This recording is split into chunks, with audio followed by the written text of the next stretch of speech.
नहमदुहु व नुसल्ली अला रसूलिहिल करीम अम्मा बाद। मेरे मोहतरम बुज़ुर्गों, दोस्तों, सुन्नत नबवी और जदीद साइंस मील यानी खाना सबक नंबर 4 आपके सामने पेश कर रहा हूँ। हज़रत हसन बसरी रहमतुल्लाह अलैह का कौल और माहिरीन नफ्सियात। हज़रत बसरी रहमतुल्लाह अलैह फरमाते हैं कि मुसलमान की मिसाल बकरी के बच्चे की सी है, जिसे एक मुट्ठी पुरानी खजूर, एक मुट्ठी सत्तू और एक गोंद पानी काफ़ी है। ये नमूना है इस्लामी तालीमात का, जिस पर अमल करके मुसलमान कामयाब और कामरान हुए, जबकि जदीद साइंस और नफ्सियात उसकी तरवीज यानी इशाअत के लिए तबलीगी प्रोग्राम बना रही है। ईसाई मिशनरी और ग़िज़ाई तबलीग। ईसाई मिशनरी ने डॉक्टरों का इंतखाब करके इस बात की तबलीग को आम किया है कि कम खाओ, खुद खाओ, दूसरों को खिलाओ, एहतियात से खाओ, जीने के लिए खाओ, मईशत का ख्याल रख कर खाओ, मुआशरे को जीने दो, मुआशरती आदमी बनो, खुद सेहतमंद रहो, दूसरों की सेहत का ख्याल रखो। ये सब कुछ आज के डॉक्टर कह रहे हैं। क्या यही सब इस्लामी तालीमात की तस्दीक ही नहीं करते? गौर करे, शायद समझ आ जाए। फ़ाक़ा और जदीद साइंस।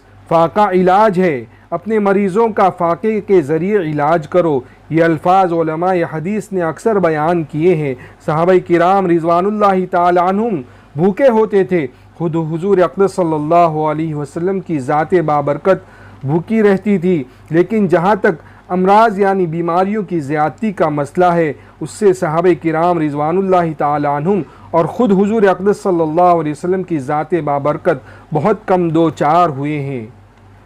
आज पुरखोरी यानी पेट भर कर खाना ही तमाम बीमारियों का सबब है, और अगर फ़ाक़ा किया जाए तो उसके फ़वाइद वाज़े होते हैं। यरूशलेम के डॉक्टर योफ गोवन मशहूर माहिर यहूदी है, जो मुबल्लिग़ भी है और मुआलिज भी। वो इलाज फ़ाक़ा से करता है। शुगर यानी डायबिटीज़, दिल के अमराज यानी हार्ट डिसीज़, मैदे के अमराज यानी स्टोमच डिसीज़, दिमागी अमराज यानी मेंटल डिसीज़, इन जैसे अमराज का ताल्लुक़ खाने की बदपरहेज़ी से है। जदीद साइंस अब फ़ाक़े की तरफ माइल हुई है, जबकि हुज़ूर अक़दस सल्लल्लाहु अलैहि वसल्लम की ज़िंदगी, सहाबाए किराम रिज़वानुल्लाहि ताला अन्हुम अजमाइन, अहले बैत और औलिया इज़ाम रहमुल्लाह की ज़िंदगियाँ फ़ाक़े से भरी हुई है। लेकिन दूसरी तरफ उनका जिहाद, इल्मी कारनामे, तबलीगी कोशिशें देखी जाए तो अकल दंग रह जाती है। दरअसल जिस चीज़ को आज हमने आर यानी शर्म समझी है, हमारे असलाफ ने उसको अपनाकर दुनिया और आखिरत में इज़्ज़त और मकाम हासिल किया। अफसोस, आज इसी चीज़ को काफिर अपनाकर दुनिया में नफ़ा ले रहा है, लेकिन मुसलमान महरूम है। यानी मुनकिरीन कुरान और इस्लाम दीन के फ़वाइद ले रहे हैं और हामिलीन कुरान और इस्लाम इससे महरूम है।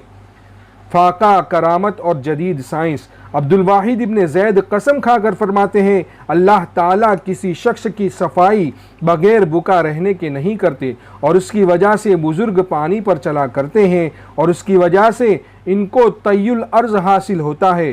तय्युल अर्ज़ बुज़ुर्गों की एक ख़ास रफ्तार का नाम है, जिसकी वजह से चंद कदम में हज़ारों मील तय कर लेते हैं।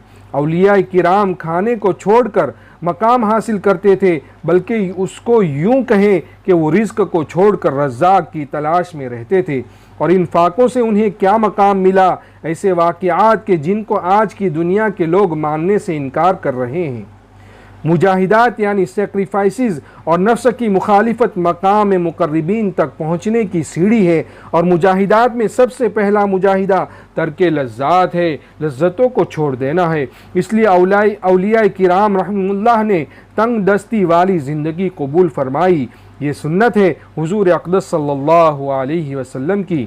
तस्वीर के दूसरे रुख को देखें तो यही फ़ाक़ा कशी अगर गांधी करे तो हिंदू उसकी पूजा करने लगे।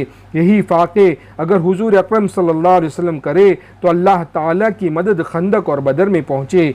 यही फ़ाक़े अगर सहाबाए रिज़वानुल्लाहि ताला अन्हुम करे तो पूरी दुनिया में गालिब आ जाए। अब सवाल ये पैदा होता है कि क्या ये मसअला तय्युल अर्ज़ दुरुस्त है या मुग़ालता?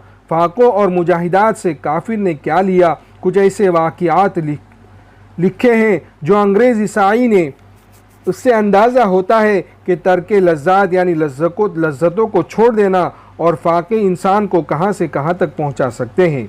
और हुजूर अक़दस सल्लल्लाहु अलैहि वसल्लम का हुक्म ला रैब यानी जिसमें कोई शक नहीं और सच्चा है, जिनको मानने वाले कामयाब और कामगार है। लेकिन इन फाकों से मकसूद महज रज़ाए इलाही है। इस ज़िम्न में जो वाक़ियात लिखे जा रहे हैं इनका ताल्लुक़ खालिस रूहानियात से है। लेड बेटर अपनी किताब इनविजिबल हेल्पर्स में दास्तानें लिखता है। 1957 में इंग्लैंड के एक अखबार में एक सवाल शाये हुआ, क्या कोई ऐसा शख्स मौजूद है जिसने जिस्म लतीफ़ में सफ़र या परवाज़ की हो? 2 ख़वातीन ने जवाबन लिखा कि उन्हें ये ताकत हासिल है। ये सवाल और जवाब पाकिस्तान टाइम्स की इशाअत 12 अक्टूबर 1957 ईस्वी में भी शाये हुए। डॉक्टर कैरिंगटन ने अपनी मशहूर किताब दी प्रोजेक्शन ऑफ दी एस्टल बॉडीज़ में बेशुमार ऐसे अशख़ास का जिक्र किया जो जिस्म लतीफ़ में सफ़र किया करते थे। डॉक्टर अलेक्जेंडर के तजर्बात। डॉक्टर कानन PhD लंदन का मशहूर डॉक्टर और स्कॉलर है, रूहानियत से गहरा शगफ था। उन्होंने हिंदुस्तान और तिब्बत का दौरा किया। अपने मुशाहिदात एक द इनविजिबल इन्फ्लुएंस में कलमबंद किए।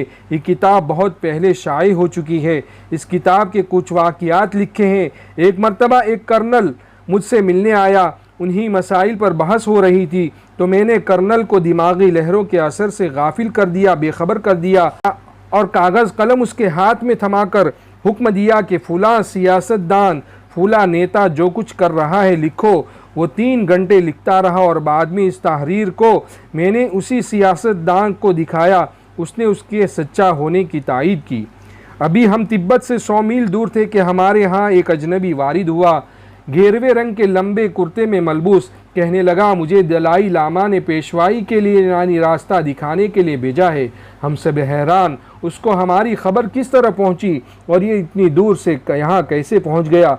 उसके बाद लामा कहने लगा, इंसान अल्लाह की मर्ज़ी के सांचे में ढल जाए और उससे महकम मजबूत रवाबित कायम कर ले तो उसका इरादा अल्लाह का इरादा बन जाता है जो क़ज़ा की तरह मुअस्सिर है। 2 वाक़ियात सिर्फ़ बतौर नमूना, ऐसे बेशुमार वाक़ियात लामाई किताबों में भरे हुए हैं। आज दुनिया सुकून की तलाश में है। ये सुकून बाहर नहीं, अंदर यानी ईमान की ताकत, आमाल की कुव्वत से मिलेगा। सुनने वाले शायद मेरी बातों को मुबालगा समझे, क्योंकि एक छोटे दिमाग का आदमी ज़िद्दी होता है। ये फ़ख्र एक बड़े दिमाग को हासिल है, कहीं रहबर बनता है और कहीं रहबरी कबूल करता है। व आखिरु दावाना अनिल हम्दुलिल्लाहि रब्बिल आलमीन।